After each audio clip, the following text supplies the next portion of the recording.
Hi வணக்கம் உறவுகளே, எல்லாம் எப்படி இருக்கீங்க? நல்லா இருக்கீங்களா? என்ன பண்ணிகிட்ருக்கீங்க? இன்றைக்கி பார்த்தீங்கன்னா வந்து நான் சுரக்காய் வணக்கியிருந்தேன், கூடவே மோர் அடித்து வச்சுருந்தேன். இதான் காலையில் வந்து பிரேக்ஃபாஸ்ட் செஞ்சுருந்தேன். வாழைப்பழத்தை பார்த்தியும் சரி எனக்கு இந்த மாதிரி சாப்பிடணும், சின்ன வயசில் சாப்பிட்டது.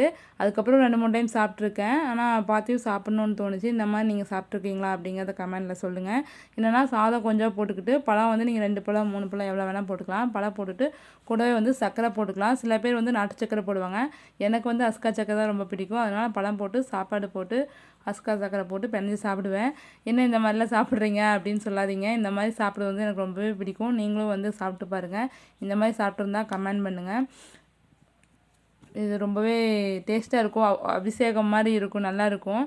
எங்கள் வீட்டில் நான் மட்டும்தான் சாப்பிடுவேன். ஏன்னா நம்மளுக்கு பிடிச்சது நாம் வந்து சாப்பிட்லாம், ஒன்றும் தப்பு கிடையாது. எங்கள் அத்தை தான் வந்து இந்த மாதிரி சாப்பிட்டா சின்ன குழந்த மாதிரி சாப்பிட்டுட்ருக்க அப்படின்னு சொல்லுவாங்க.